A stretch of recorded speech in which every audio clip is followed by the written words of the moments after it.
भगत कहले बा कब से पुकारेला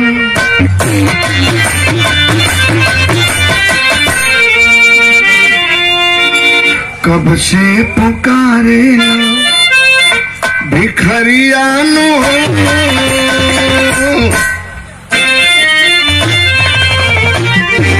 कब से पुकारेला भिखरिया नो तेरी भैली मारी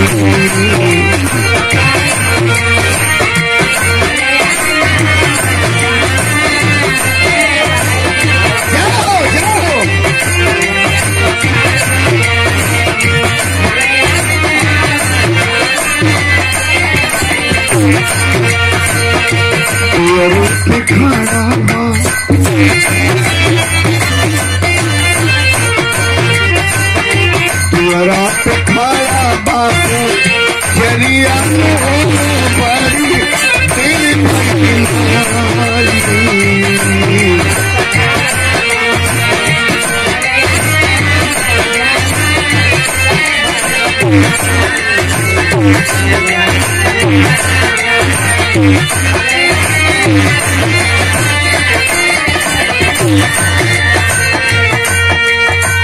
पहली लाइन में दास जाहिर कर रहा है एक आस और एक उम्मीद ना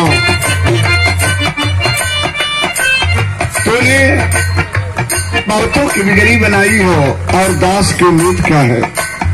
काले बाबा हो कैसे आवा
से भीगल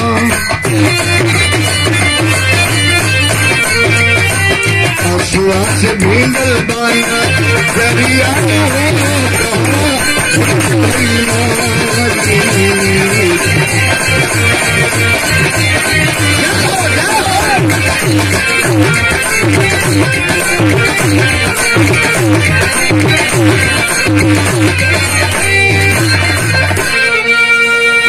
दूसरी लाइन में दूसरी बनने में दास कह रहा है हे मैया रानी ये ठीक बनल ना बाबू एक सेट करा। दूसरी लाइन में दास कह रहा है कैसे मास्टर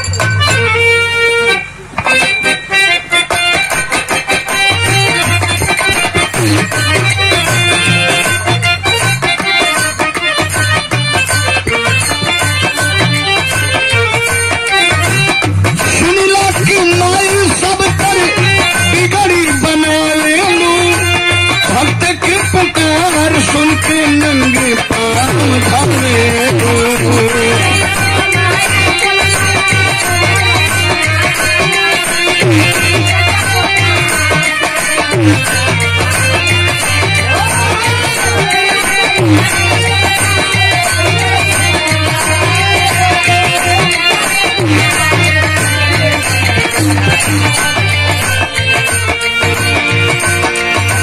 हंसा ऊपर करके हंसा ऊपर करके वरिया नो कहना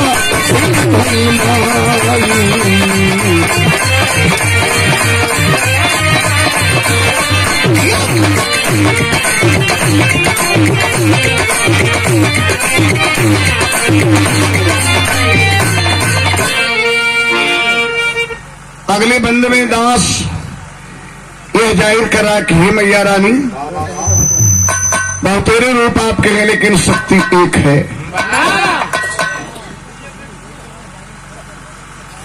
तमाम रूप में पूजी जाती हैं आप, शक्ति आपकी एक है। खानदान के परिचय दास दे रहा, कैसे मास्टर आओ।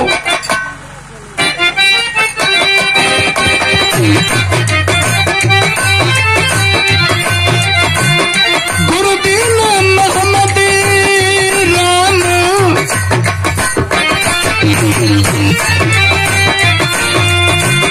गुरुदीन मोहम्मद राम सेवकारी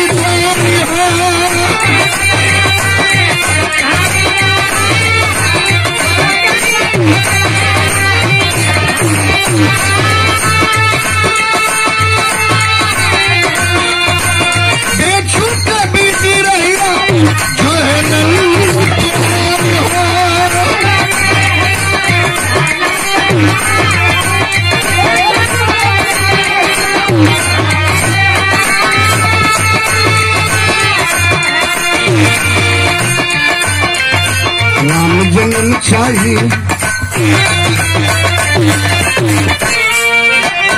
राम जन्म चाहिए। अरे लौटरियान हो कहाँ तेरी भाई माँ,